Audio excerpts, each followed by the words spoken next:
मोठ्या गॅसवरच तळायचे, बारीक गॅसवर अजिबात तळायचे नाही, कारण काय तुम्ही त्याशी आगे दिसतंय असं धुकं धुकं फेंट फेंट, तो धुकं आहे अजून. माझी काळ्या वाटाण्याची उसळ होत आलेली आहे धाग्याला. नवीन जनरेशनवरती खूप चुकीचा पडतोय असं मला तरी वाटतं. आपण लहान असताना शक्तिमान, ज्युनियर जी सारखे सिरियल यामध्येच कधी थोडंसं पाणी घालायचं. हे काय आता आमच्याकडे शेतातलंच आहे, त्यामुळे ह्याच्यात कधी काहीच केमिकल वगैरे नाही आहे, गोडसर पण आहे. आणि तुम्हाला जर अजून गोड पाहिजे असेल कधी तर ह्यात जे पाणी घातले कधी ह्याच्यात आपण आता थोडी साखर घालायची, म्हणजे अजून गोडसर होताना कधी हे पाण्यात विरघळते साखर आणि कधी रताळं शिजताना कधी त्यात गोडसरपणा उतरतो. त्याला असे लावून घेऊ. तर इथे बघा इथे केळीचा घड काढलेला आहे, तो कधी मला आता पिकट ठेवायचा आहे. मी कुकर लावलेला आहे, त्यानंतर इथे दूध ठेवलेलं आहे.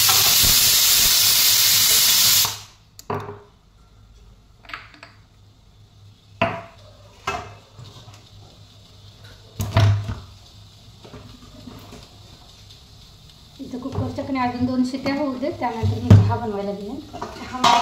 चहाच्या पाण्यामध्ये सगळं साहित्य काढून ठेवलेलं. चपातीने हे बनवणार, पुरीसाठी कधी साहित्य घालून ठेवूया. म्हणजे थोडेसे असं कधी त्यामध्ये मी तुम्हाला सांगत करेन ना, म्हणून तुमच्या पण लक्षात येईल. थोडेसे हळद टाकलेले, थोडं हिंग टाकायचं. पोरांना अशा पुऱ्या कधी तुमच्या भाजीसोबत कधीतरी डब्यामध्ये दिले कधी पोरं पण आवडीनं खातात, त्याचं वेगळं.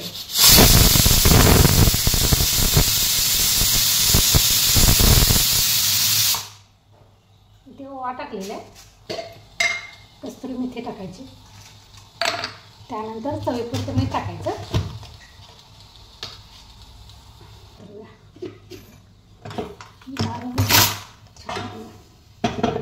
त्यानंतर ह्यामध्ये तेल टाकायचं. तेल मी रात्री काही भजी केली ती कांदा भजी नेला हवी होती म्हणून, तर तेल थोडं आहे उरलेलं तळलेलं तेल, तर तुम्ही ते 2 चमचे घातलेले. आपण साध्या चपातीला साध्या पुऱ्यांना जसं म्हणतो म्हणजे चपातीला थोडंसं मऊ लागतं, पुरीला थोडंसं घट्ट म्हणून ठेवायचं. आज मी बाहेरचा दरवाजा वगैरे उघडलेला नाही, कारण कोणीच घरात उठलेलं नाही, चावी पण उठलेलं नाही. थंडी इतकी चालू झाली ना, आणि बाहेर धुकं पण. हे सगळं मिक्स करायचं, पाणी घालून मळून ठेवूया.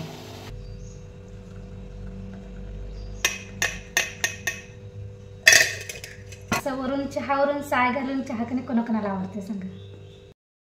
बाहेर तुमकडे दाखवते, बाहेर चाबीला पण बाहेर काढायसाठी दरवाजा उघडल्यासाठी. अजून पण केवढं धुकं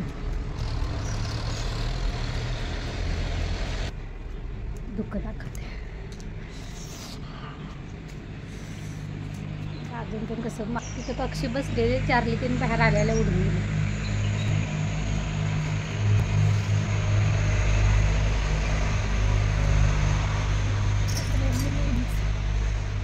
भाजी फोडणीला टाक्या आता.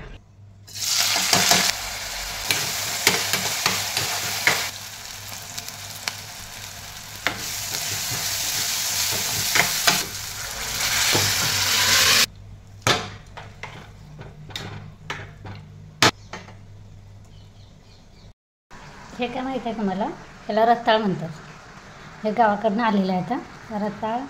त्यानंतर हे काटभिंडी, हिरवी मिरची आणि लिंबू हे सगळं आता भरून ठेवूया.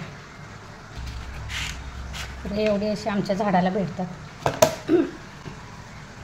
हे रताळ कधी उकडून खायची किंवा तव्यामध्ये किंवा कढईमध्ये कधी अशी ठेवायची. हे आता जाड आहेत, त्यामुळे याचे 2 तुकडे करायचे, ठेवायचं, बारीक गॅसवर झाकण ठेवून भाजून घ्यायची. भाजलेली पण छान लागतात, कारण पहिलं कसं चुलीत घालून भाजायची, पण आता कधी चूल नसते ना, त्यामुळे कधी गॅसवर कढई किंवा खोलकट तवा ठेवायचा, गॅस घालून त्यावर झाकण ठेवून कधी वाफून घ्यायच्या. जर भाजलेले आवडत असेल तर, आणि उकडलेले आवडत असेल तर काय कुकरला लावायचं. अजून थोडी कधी मला घट्ट अशी बनवायची आहे. आपण मी जे पुरीला पीठ मळून ठेवलेलं आहे की त्या पुरीसोबत खाण्यासाठी असं थोडंसं घट्ट. तसंही नीलला कधी थोडासा सारच आवडतं, त्याला जास्त अशी कोरडी भाजी नाही आवडत, त्याला कुठली पण भाजी कधी साराची आवडते. ह्यात कधी शेंगदाण्याचं कूट घातलेलं आहे, त्यामुळे थोडंसं घट्टपणा येईल असं वाटतं गार झाल्यानंतर. गॅस बंद करू काय बंद कर. एकदम कोरडी झाली ना खायचा नाही, त्याला पुऱ्या बनवून ठेवल्या. तिकडे कधी कुकरला डाळ पण लावलेली आहे.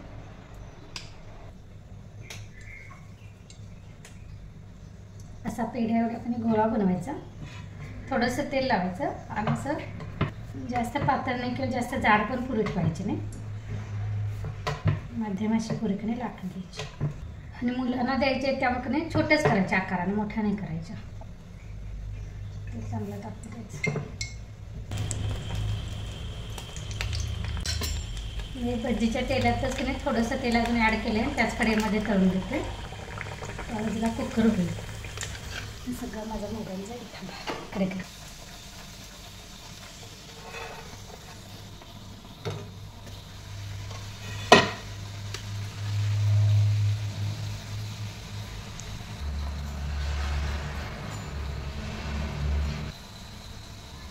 दोन्ही बाजूने कधी चांगले असे डार्क कलर असं तांबूस येईपर्यंत कधी तळून घ्यायचे. बारीक गॅसवर तळली ना की ते पुरी कधी तेल जास्त शोषून घेते आणि पुरी जास्त आपली तेलकट टाकायचं. त्यामुळे कधी पण कधी मोठ्या गॅसवरच तळायचं. कसं आपल्याला सांगा जरा सागऱ्या वेगळ्या पुऱ्या. पोरं पण असं कधी कधी बनवून बघायचं. चपात्याच्याच पिठाचं फक्त आपण थोडंसंच कधी साहित्य त्यामध्ये टाकलेलं आहे आणि पुऱ्या बनवलेल्या आहेत. म्हणजे पोरांना पण असं वेगळं काहीतरी वाटतं आणि डबा कधी पूर्ण संपवून टाकतो. चला तर आपली FM गाणी लावलेले. आता गाणे ऐकत ऐकत कधी हे झाडू वगैरे मारून घ्या सगळं. थंडीने कधी फुलं हे पटकन असं सकाळ सकाळी उमलत नाही, नंतर असे उमलत.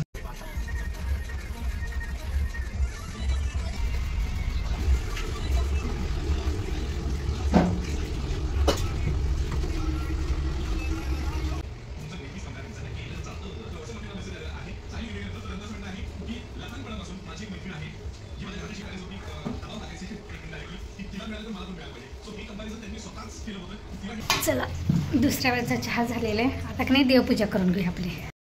तर माझी देवपूजा पण आता झालेली आहे. देवपूजा झालेली आहे. तर आता की नाही केळीचा घड पिकत घालूया. बिना केमिकलचा केळीचा घड आम्ही कसं पिकवतो का नाही ते तुम्हाला दाखवते. हे बघा कच्ची केळी.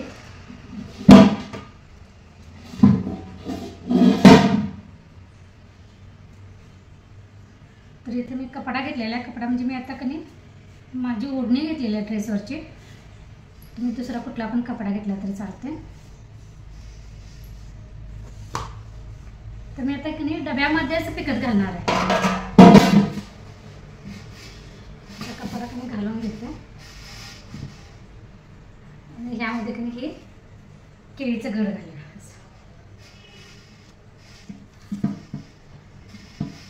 आईने सांगितलेलं आमच्या असं पिकत घाल म्हणजे पिकतात पटकन आणि खराब होत नाही.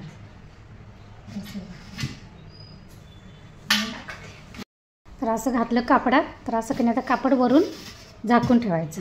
एक केळं राहिलंच इथं बघा. मी आत टाकते ते आता. बघूया आता की नाही कधी 2-4 दिवस तरी की नाही 4 दिवस तरी लागतीलच हे पिकायला. आता असं पॅक केलं आणि असं की नाही डब्याला हे ॲल्युमिनियमच्या झाकण लावून ठेवायचं. दिवसात की नाही पिकायला चालू होतं आणि जशी पिकल तशी की नाही बिना केमिकलचं खायला पण बरं पडतं. आणि अजून माझं काम आहे ते म्हणजे रताळ उकडत घालायचे आहेत. म्हणजे कसं नील शाळेतून आलं का नाही की शाळेतून आल्यानंतर पोरांना काहीतरी खायला लागतेच नाही. पण मी रताळ खायला त्याला बरं पडतं. त्यातले मी 2 ठेवते कारण नीलच्या बाबांना की नाही रताळ उकडलेल्यापेक्षा भाजलेली रताळ आवडतात. त्यामुळे मी संध्याकाळी भाकरी झाल्यानंतर भाकरीच्या तव्यात की नाही ती 2 भाजत घालते. आणि आता ही बाकीची की नाही रताळ धुवून घेऊया कारण ह्याला माती आहे.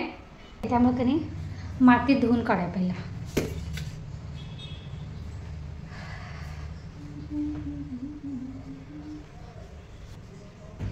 नाश्ता वगैरे केलेली की नाही. नाश्ता म्हणजे आज मी काही वेगळं केलं नाही. ते पण पुरी भाजी बनवलेली की नाही तर तीच मी नीलच्या बाबांना नाश्ता म्हणून दिलेली आहे. कारण त्याने जेवायला बाहेर जाणार आहे. कुठंतरी कार्यक्रम आहे त्यांच्या मित्राचा, तिकडे जेवायला जाणार आहे. त्यामुळे की नाही मी पुरी भाजी बनवली होती तीच मी नाश्त्याला दिली.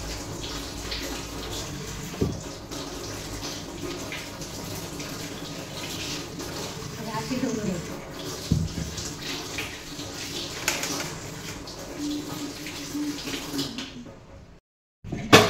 तर या मोठ्या रताळाचं की नाही मी 2 तुकडे करणार आहे म्हणजे की नाही उकडायला बरं पडते. बापरे एक एवढं घट्ट आहे.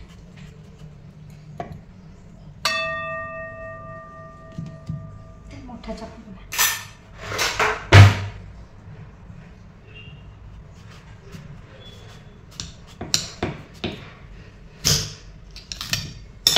असे की नाही 2 भाग करायचे कुकरमध्ये घालायचे.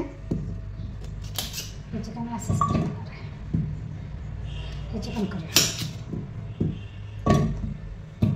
आणि ह्याला मस्तपैकी 2 शिट्या द्यायच्या. चला ह्यासोबतच काही आता ब्लॉग पण इथेच बंद करूया. पुन्हा भेटून नवीन ब्लॉगमध्ये. तोपर्यंत धन्यवाद.